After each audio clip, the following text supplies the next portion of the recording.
ఆయుతుల్లా Ali ఖైమోని ఫిబ్రవరి 28వ తారీఖున operation epic fury, operation roaring lion అంటూ ఇటు ఇజ్రాయెల్, ఇటు యునైటెడ్ స్టేట్స్ ఆఫ్ అమెరికా యుద్ధం మొదలైన మొట్టమొదటి నిమిషంలోనే ఆయుతుల్లా అలీ ఖైమోని అంటే ఇరానియన్ సుప్రీం లీడర్ని చంపేయడం జరిగింది. అది ఎంతటి సంచలనం లేపిందో మనం చూడవచ్చు. అది వెంటనే 39 రోజుల ఒక విలయ తాండం అక్కడ మిడిల్ ఈస్ట్లో కొనసాగిందనమాట. కానీ ఆయుతుల్లా అలీ ఖైమోని మరణించిన ఇటు ఫిబ్రవరి 28 నుంచి ఇప్పటి వరకు ఆయన అంత్యక్రియలు మాత్రం పూర్తి కాలేదు. ఆయన ఒక రహస్యమైన బంకర్లో ఆయన యొక్క డెడ్ బాడీ, ఆయన యొక్క శవాన్ని చాలా జాగ్రత్తగా ప్రిజర్వ్ చేసినట్టు తెలుస్తుంది.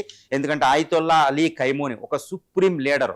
ఎందుకంటే షియా మతానికి, షియా చట్టాల ప్రకారం, షియా రూల్స్ ప్రకారం ఆయన అంత్యక్రియలు అనే దానికి ఒక పవిత్రమైన కార్యం అనమాట. అంత్యక్రియలు తప్పకుండా జరగాల్సిందే. కానీ గత కొన్ని నెలలుగా ఎట్టి పరిస్థితుల్లో ఇరాను దానికి తెగించలేకపోతుంది. ఎందుకంటే ఆయన అంత్యక్రియలు అనేది కొన్ని కోట్ల మంది అటెండ్ అవ్వచ్చు. కాబట్టి ఆ అవకాశాన్ని తీసుకుని ఇటు ఇజ్రాయేలీ మొసాదు ముఖ్యంగా ప్రముఖుల్ని చంపేయచ్చు. అంత్యక్రియల్లో ఉన్న వాటిని ఒక భయంకరమైన భయోత్పాతాన్ని క్రియేట్ చేయొచ్చు. ఎందుకంటే మొసాద్ అదే క్రియేట్ చేస్తుంది. తర్వాత అమెరికా సిఐఏ కూడా భయపడి, అందుకనే ఇటు ట్రంప్ నెతన్యాహులకు భయపడి అంత్యక్రియలు చేయడంలే. అంత్యక్రియలు కూడా జరగకుండా అక్కడ పెట్టారంటే ఈ మొసాద్ సిఐకి వాళ్ళు ఎంత భయపడుతున్నారో ఆల్రెడీ ఇరాన్ ఐఆర్జీసీ కూడా ఈ విషయాన్ని చాలాసార్లు చెప్పడం జరిగింది. అందువల్ల ఆయుతుల్లా అలీ ఖైమోని ఇంకా చాలామంది ప్రముఖులు యొక్క అంత్యక్రియలు పూర్తి అవ్వలేదు. కాకపోతే ఈసారి అయితే ఇరాన్ ఐఆర్జీసీ ప్రకటించడం జరిగింది. ఇరానియన్ ప్రెసిడెంట్ కూడా ప్రకటించడం జరిగింది. అదేంటంటే జూన్ 3వ వారం అంటే మొహరం ప్రారంభమైన తర్వాత ఒక పవిత్ర మాసంలో తప్పనిసరిగా Iranian supreme leader Ayatollah Ali Khamenei అంత్యక్రియలు చేయబోతున్నారని. దీనికి ఎస్టిమేషన్ ఏంటంటే ఇది ప్రపంచ మానవ చరిత్రలో అతిపెద్ద అంత్యక్రియల కార్యంగా ఉండబోతుంది. ఇప్పటి వరకు మనం చూస్తే డాక్టర్ బిఆర్ అంబేద్కర్ 1956 జరిగినప్పుడు డిసెంబర్ 6లో ఆయన అంత్యక్రియలకి 5 లక్షల మంది నుంచి 20 లక్షల మంది అటెండ్ అయి ఉంటారు. తర్వాత 1948లోనే ఢిల్లీలో మహాత్మా గాంధీ ఫనిరల్కి 20 లక్షల మంది వైట్ డ్రెస్తో అటెండ్ అయ్యారనమాట. అది మానవ చరిత్రలో పెద్ద అత్యక్రియలు. తర్వాత అన్నాదురై అంత్యక్రియలకి 1.5 కోటి మంది అటెండ్ అయ్యారు. ఇప్పటికి ప్రపంచంలో వరల్డ్ రికార్డ్ అనమాట. ఇప్పుడు ఈ వరల్డ్ రికార్డులు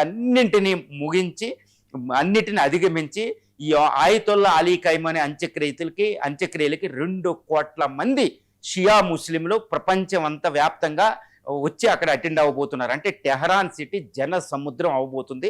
ప్రపంచ మానవ చరిత్రలో మనకి మహాకుంభమేళా చూసాం. మహాకుంభమేళా ఏంటంటే ఒకేసారి 10 కోట్ల మంది ప్రజలు ఒకేసారి గ్యాదర్ అయ్యి టెంపరీ సిటీ ఫామ్ అయిందనమాట మానవ చరిత్రలో.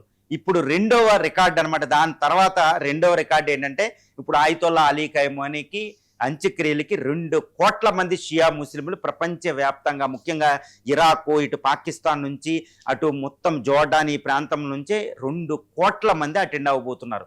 మరి ఈ అంత్యక్రియల్ని మొసాద్ సవ్యంగా జరగనిస్తుందా? ఎందుకంటే ఈ షియా ఇరాన్ యొక్క సుప్రీం లీడర్, టాప్ మోస్ట్ లీడర్లు అందరూ కూడా దానికి అటెండ్ అవ్వబోతున్నారు. కాబట్టి జన సంద్రం అనమాట 2 కోట్లు. మరి మొసాద్ ఇప్పుడు ఆల్రెడీ అక్కడ పెనిట్రేట్ అయ్యి స్నీక్ అయిపోయింది. మరి ఏం చేయబోతుంది? టాప్ మోస్ట్ లీడర్లు ఐఆర్జీసీ అహ్మద్ వాహిదీ అటెండ్ అవ్వబోతున్నారు. ఆయన మీద ఇప్పుడు కొన్ని కోట్ల మంది పెట్టడం జరిగింది. ఆయనే నియంతని, ఆయన టార్గెట్ చేస్తారు. ఇవన్నీ మనం చూడాలి. ఒకవేళ ఆ 2 కోట్ల మంది అటెండ్ అయిన షియా యొక్క అంత్యక్రియలు, ఆయుతుల్లా అలీ ఖైమోని అంత్యక్రియల్లో ఏది జరిగినా దాని ఇన్వాల్వ్మెంట్ యుఎస్ సిఐఏ కానీ మొసాద్ కానీ ఉంటే ఈసారి మాత్రం అది 3వ ప్రపంచ యుద్ధం కింద ఈజీగా కన్వర్ట్ అయిపోతుందండి. ఎందుకంటే ఇది ఇస్లామిక్ బ్రదర్హుడ్, ఒక పవిత్రమైన కార్యం.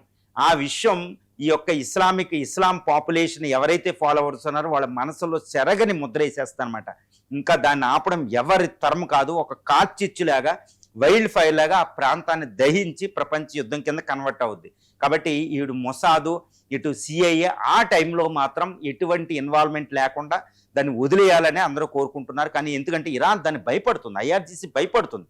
కాకపోతే ఇప్పుడు అంత్యక్రియలకి ఇటు ఐఆర్జీసీ, ఇటు ఇరానియన్ ఆర్మీ కూడా చాలా పెద్ద ఎత్తున రక్షణ చర్యలు చేపట్టినట్టు తెలుస్తుంది. కానీ ఇన్ని మిసైల్స్ ఉన్నా మొసాద్ తలుచుకుంటే దాన్ని ఏదైనా చేయగలిగిద్ది.